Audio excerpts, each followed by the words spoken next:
Welcome to another episode of Mix and Matchbox. I am Brent Feldman. Today we have with us Tim Leon of Guile Leon Marketing Communications. How are you doing, Tim? Very good, Brent. Thanks for having me on. Definitely. Thank you very much for being with us.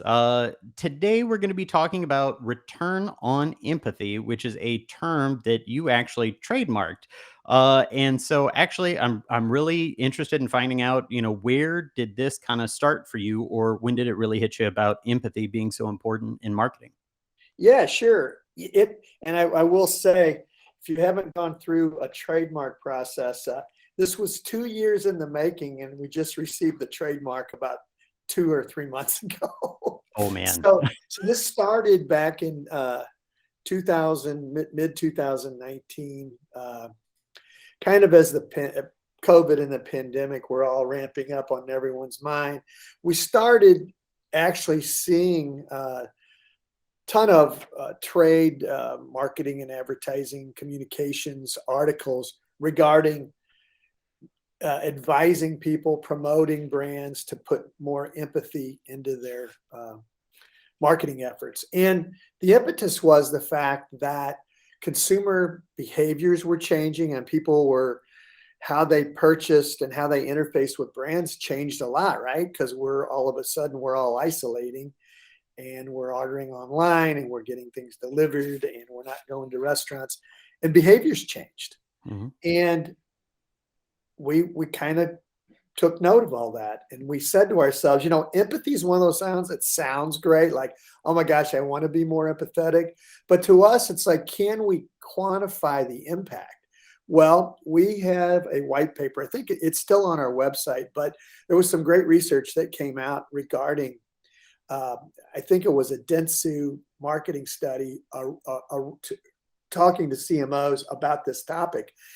And what came out of the research was the fact that empathy in marketing was leading consumers to be more loyal to brands. So if you as a brand could show true empathy, meaning not just empathy, but understanding where your consumer is, what's going through their minds right now, and you could deliver an authentic message around your brand that showed that you really got your customer.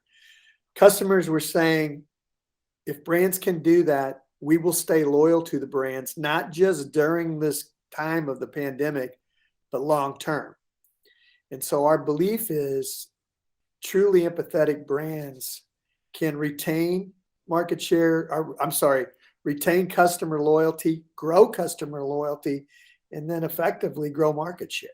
So the idea of return on empathy is that, you should do it because it's the right thing to do, but it also can have a positive impact on your business in terms of customer loyalty and market share. Definitely. Yeah. How did you see this, reflected? And obviously, certainly, words, the way people spoke about, their brand, their product, their company, their organization. But maybe how did you see it reflected, maybe, not only externally, but internally with inside of companies with their people too? Well, here was a great piece of that research that I really keyed in on. One of the things consumers said is we are more likely to be loyal to brands that are good to their employees. So never in any time in marketing history than the last 2 years have consumers been so super sensitive to how brands treat their employees, and basically saying if they don't treat them well, it's going to impact whether I purchase from the brand or not. So with that being said, I think companies and brands see the importance, not just that treating employees and doing things internally, living that brand promise is important, but it also impacts how your external audience perceives you. So, Absolutely. consumers, we say, one of the things I would say too is, if you're really authentic, you're a really authentic brand, what you preach and represent externally, you have to not only preach, but demonstrate internally. I mean, as you know more than anybody, our employees, they're kind of the face of our brand. So if they can't buy in and believe in what our brand's about, then I don't care what we do. we're not going to be a very authentic brand. Yeah. I completely agree. And and definitely, treating employees is with, fairness, with understanding, and certainly just with that overarching umbrella of empathy is really important for, retaining talent. And I certainly know during the quote unquote big quit here, it's been ever more so kind of important for brands to really consider, what are they doing for their employees? What are they doing for their talent, for, long-term talent development, all sorts of things. How did that reflect for you guys internally too?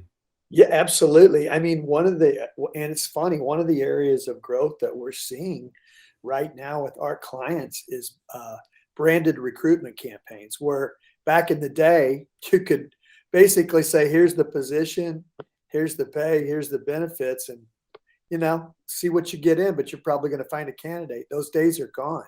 I Hmm. mean, most of the, as you said, I mean, a lot of the big quit is about quality of life, balance, all of this stuff. So we're seeing a lot of more attention being paid to how we brand when we're recruiting employees. Like instead of talking about the position first, let's talk about what it's like to work here. Yeah. Yeah. The internal company culture, just making sure that, kind of people know who you are, understand by what they see maybe on social media, at least that they can kind of discern, oh, this is the type of organization I might be working for. I completely agree. And it's so funny that you say that too about, you would throw a job out there in the past and be like, all right, we're definitely going to get a hit on this.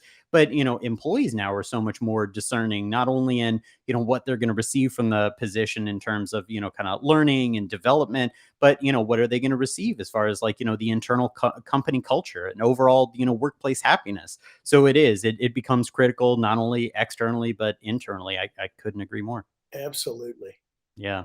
Well, so I guess, the one, kind of question about empathy in marketing is about, the last time maybe we saw a big push around empathy, because certainly, obviously now you really, do see it kind of more than ever. But, maybe when was the last time that we really saw such a push for empathy? Was it, by the world of Coke? Was it that far back? Was it, 9/11, when obviously a lot of advertisers kind of galvanized around, this sort of good sentiments and approach and care and obviously empathy. But yeah, when, maybe was this issued first, or even just earlier before this? I think that's a great question, man. And I mean, my answer, this is my personal opinion. You would probably get 100 other people to disagree with me. I don't think it's ever, I think events have exacerbated the need for it and putting the attention on it. But if you look back, I'm gonna take, for example, 1959. I think that was the year. It was Bill Bernbach, who's obviously one of the legends in our business. But that's when that whole Avis campaign came out. We try harder. And if you look and study that campaign and how that came about, I mean, he was really keying in on people's desire to want to take that underdog and support them.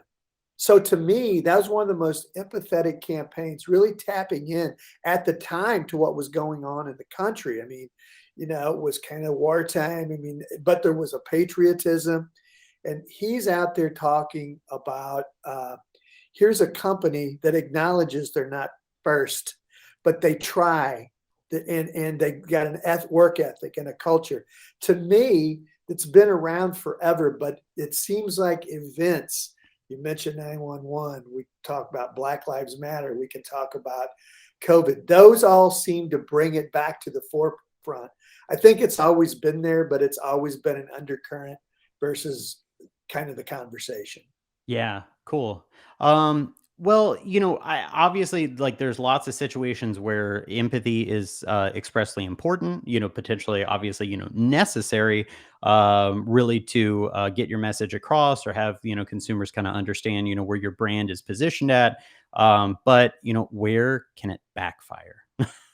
Oh yeah. Well, I would start with, and this isn't my idea, but this is again what I read a lot about, is that this whole idea of what's changed, Brent, is that consumers, customers, maybe 10 years ago, you could say something and just say, look empathetic. You could acknowledge Women's History Month or Women's History Day, and you could look like, oh my gosh, they're acknowledging it.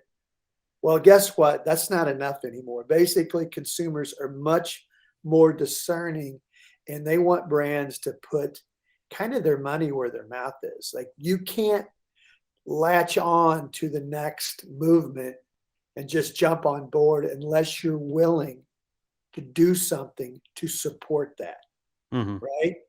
I mean, I would say, there's examples of that, especially.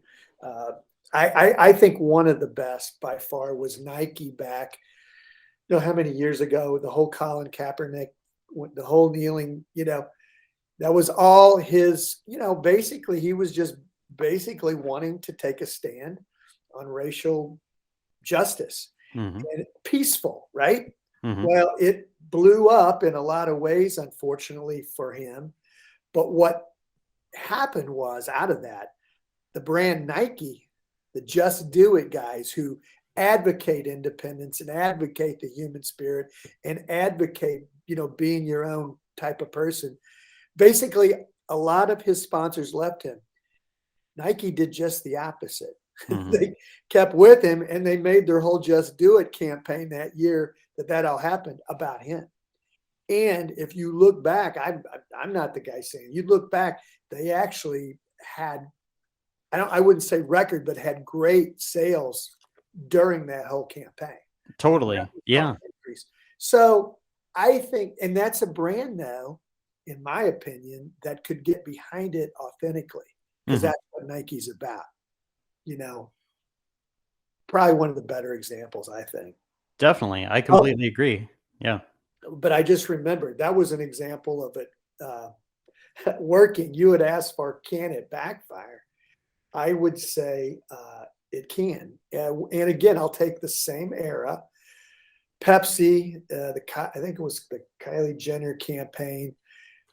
You might remember it, but it was a commercial. It looked like a protest, and you see Kylie coming through the crowd, comes to the front of the crowd and hands a Pepsi Cola to a policeman.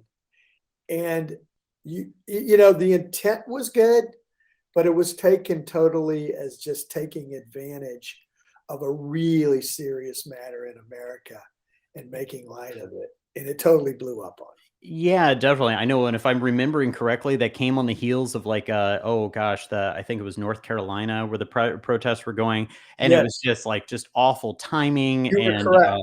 yeah, Yeah, and yeah, yeah, yeah. They couldn't have, and again, I believe the intent was good, but they couldn't have misread it more because it really, and that's one of those campaigns I mean, if you right now would Google top 10 campaigns that kind of bombed during that time, that would be one that comes up. oh, not a good representation for sure. Correct. And you had mentioned, kind of like at the top of this podcast about the white paper that you have on your site, and I certainly, read through it, and yeah, and it was a lot of great information and great statistics, and something really poignant kind of stood out to me about no news, is not good because brands need to be speaking, on some level to some degree about some of these things, and I feel like that's important, but just so you can kind of help us or the audience discern what is maybe a line of transparency that is good, or maybe is there any line that is too far?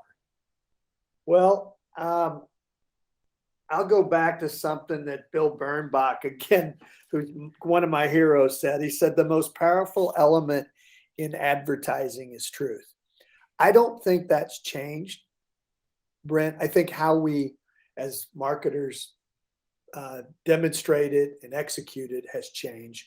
But I would say, to your question, I don't think there is a line anymore because consumers are so much more in step with brands. I mean, they're really watchful. They're more vigilant, shall I say, about the brands they buy and represent. So I think, And that was a great one because back in the old days, back when I first started, especially from a PR standpoint, if you don't have anything to say, it's better not to say anything. It's not true today. Mhm. Consumers want brands to have a point of view. And people, I get this question all the time. It's like, Tim, that sounds great, but what if we have a point of view and it totally backfires? Well, that's going to happen. But I think the way you keep that from happening is you really stay close to your customer, whether that's through social media, just, keeping up with your social media and seeing how people are, social media listening or doing research. I think understanding where your consumer is coming from, it changes all the time. We call it dynamic branding. It's never the same, right? It's kind of like something's always changing. So I think brands that really stay vigilant on where their consumers are coming from and what they care about and what they think about their brand or the people that are succeeding with staying transparent. For sure. Yeah. That's really, I think that's super helpful. In just, having people understand their audience, what things they may want to be kind of clued into. And I tend to agree. It's just like, being transparent in general is always helpful, and truth. If you can speak truth as a brand, people get behind it. As long as they care about it. And I feel like it's always been, yeah, a powerful kind of norm in order to get behind. I guess this leads into, yet another part of, the white paper, because, I definitely saw that, brands engage in philanthropy in order to show empathy. But I also don't think that they necessarily belong on the same plane. Empathy isn't philanthropy, and philanthropy isn't exactly empathy. Yes. And you had definitely, touched already on making sure that, you gotta, get behind your message. But how do you think those two things differ? And but what makes them important to each other, though? I think what makes them important to each other is brands have a set of values, most brands. And, I would say philanthropy is definitely a way, I mean, being charitable is definitely a value that many brands, not just brands, people have, right? I mean, it's a very positive value to be charitable. Where I think they're related is the fact that many brands, uh, make a conscious decision on where we're going to put charitable dollars, like what we're going to support. And I think the brands that have the greatest success in maybe getting noticed for their philanthropy are the ones that are able to tie it to what they value about their brands and their customers. I mean, it's no, I'm remiss to think any pet brand out there, dude, they're giving money to shelters, they're giving money to, something pet related, and that makes sense. But to your point, philanthropy goes deeper than that, man. I'm not saying everything you do has to relate back to your brand, but I do think the values that you lay out for your brand need to be in line with what you decide to donate to as a brand. But Absolutely. it's definitely to your point. I think it's different. You're not doing it. I don't think a lot of brands are doing charitable good for the world because they want to take advantage of, you know, that with their brand. I really believe if it's part of their values, people can see that and it feels authentic. And that's what's powerful.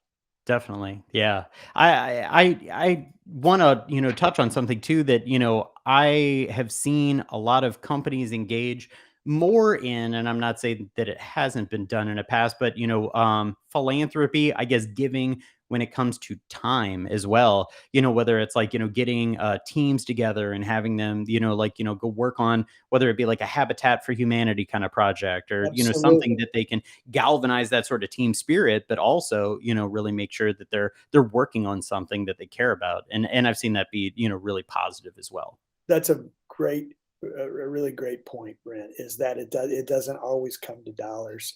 And I think again, it's kind of like, where I always hear that saying, if you want to learn what your priorities are, see where you spend most of your time. I would say that's probably true. You could apply that to brands and companies, right? So if they're giving their employees time to go do great things for the community, it says a lot about the values that they really do. That is a great adage, and it's timeless. Yeah, exactly, Yeah, exactly, definitely. exactly. Well, I want to touch on something too that you had mentioned being racial justice. You mentioned Colin Kaepernick, and and this is a perfect topic for two white guys to talk about racial justice. But Exactly. yeah, but what companies have you seen address this issue well? You mentioned Nike, but are there any sort of like other examples that you feel like that have like either kind of spoken up about Black Lives Matter, that have spoken about anything on the racial justice front that you feel like is admirable, or not necessarily something to mimic per se, but at least somebody to pay attention to because it came across authentically and it was poignant. One that there's a lot of debate on, but you remember the whole Quaker Oats changing their packaging for Aunt Jemima pancake syrup, and Uncle Hmm. Ben's also doing that. These were companies that were getting some heat regarding the fact that, Aunt Jemima and Uncle Ben had um, associations back to the days of slavery. And, so that had been building over time, I would say, again, during the whole Black Lives Matter movement really was in its prime and obviously still is. But these companies reacted to that by changing their names and changing their packaging. They kind of got beat up some. People applauded the effort to do it. But again, the question is that enough? And maybe for them, it was. It's a pancake syrup, right? So they did what they thought was right. But I think if you read the buzz that was going on social media, did they go far enough? Are they donating money to causes around racial justice or whatever? Again, I think it is in the world we're in today. It's you got to again putting your money where your mouth is. And don't get me wrong, I bet repackaging and renaming costs them a ton of money, but to the consumer, they're looking for something deeper and more meaningful. I can't. Aeropolis, I can't think of the name of that retail store that's in the malls. They did something again during that time frame where they gave, and I forgot how long it was. They were given 10% of sales during a certain promotional period to the NAACP, and people got on board with that because again, it's like put again, can you do something more tangible that can have a longer term impact? And I think, I think another brand that I think did a good thing in doing that. Yeah, I think you almost already, and I can kind of assume the answer on this next one. But in regards to racial justice, is there if a brand isn't doing something materially about it, should they even approach the issue? No, it's a great, no, Cool.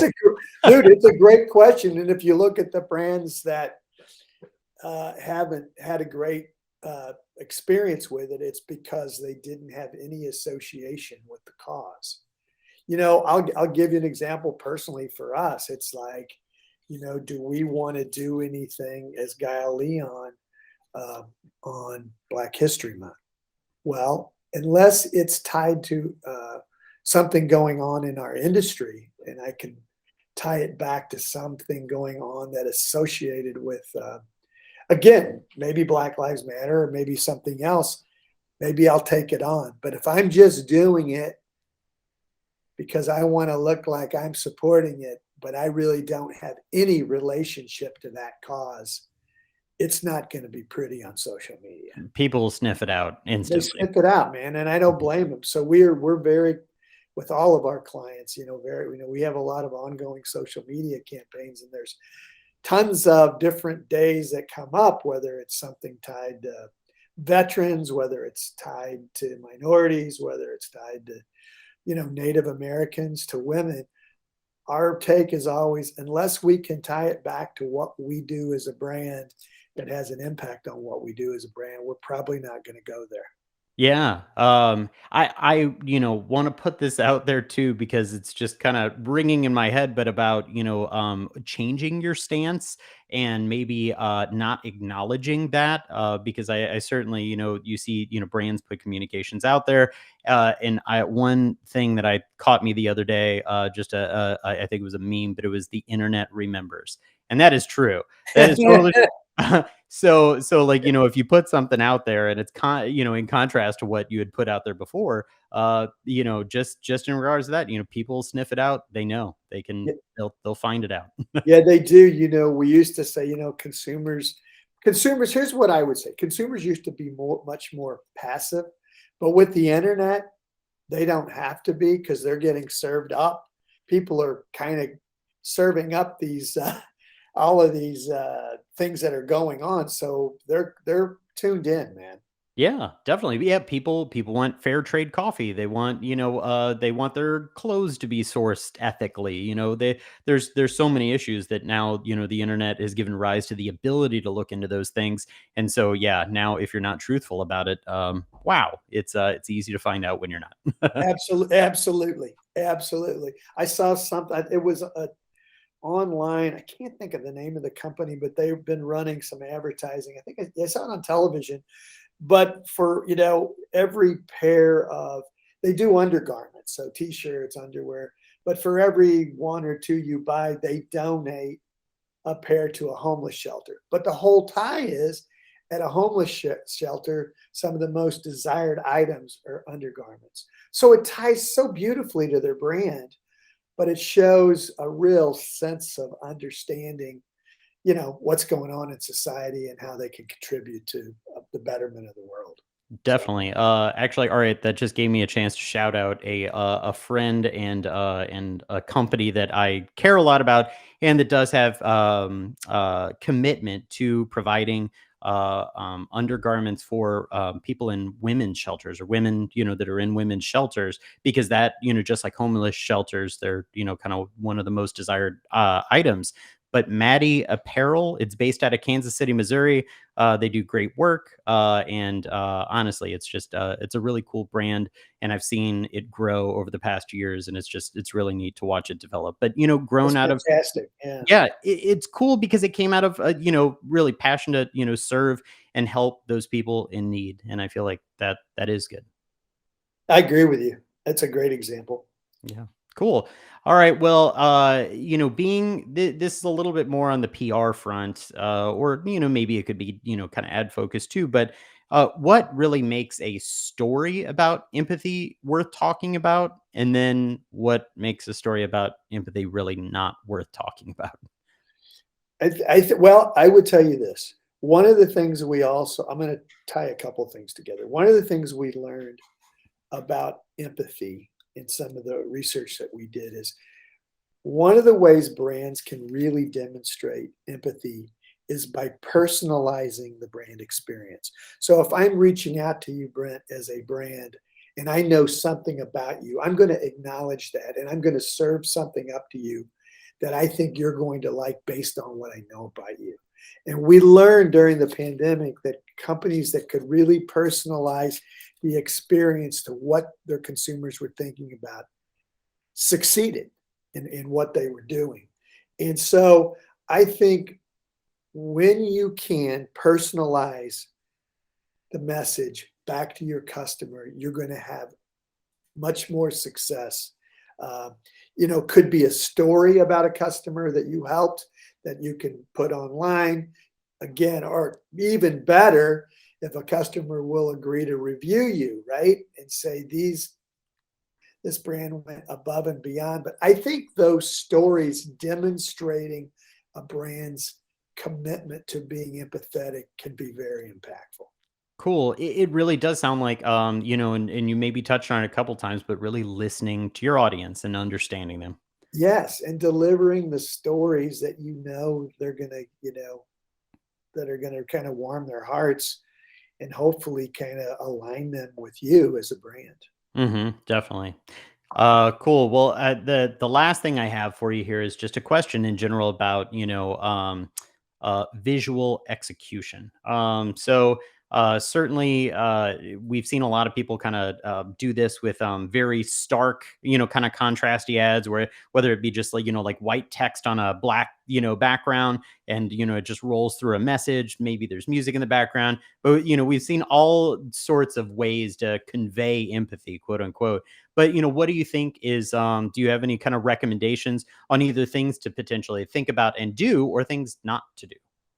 Well, one of the areas we counsel our clients on in the visual execution can be around photography. Hmm. So can we get by with stock photography? Well, if I'm really trying to elicit a local message and that I really understand the people of St. Louis, I darn well better be providing photography that looks like it's local, correct? So I would say anytime I don't, and that I'm just giving that example is if you're local, I don't care what your message is, can you visually come up with a way to demonstrate to your audience that you understand uh, their mindset? We do a lot of work in construction, and we've done safety campaigns in the past. So what kind of color schemes work for safety? Well, normally you'd say, well, you got to have the bright orange and the fluorescence because they wear that, blah, blah. Well, maybe not. Maybe it's more calming. It's depending on what your message is, I think, and knowing where the mindset of your consumer is there color selection that can really, I think, accentuate what you're trying to pull off as a brand. That's Probably, unfortunately, I'm probably not the visual art director guy. You probably have a better sense than I do on this question. No, honestly, that's no, it's super helpful just to like know. And actually, what you touched on in regards to photography, I feel like wow, I can't agree more. Actually, I'm not going to pick on anybody in particular here, but I am going to talk about like billboards for a second.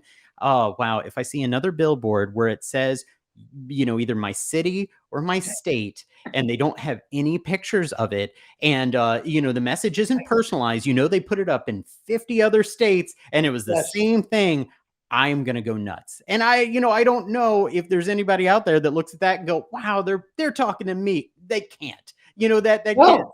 I don't know how those ads pass. I don't know who's looking at them and they go, all right, perfect, guys, this is it. But I'm sorry, that is one thing that I feel like no consumer should tolerate anymore, is a generic, hey, St. Louis, blah, blah, blah. Just stop.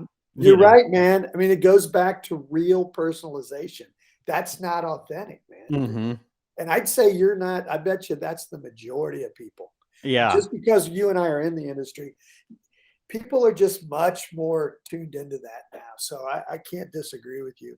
Yeah, cool. Well, I'm sure there's probably lots more to be, kind of like said on the topic. And every situation is, as you mentioned, it's very kind of individual to the specific need or the brand sort of needs, or the brand's audience too.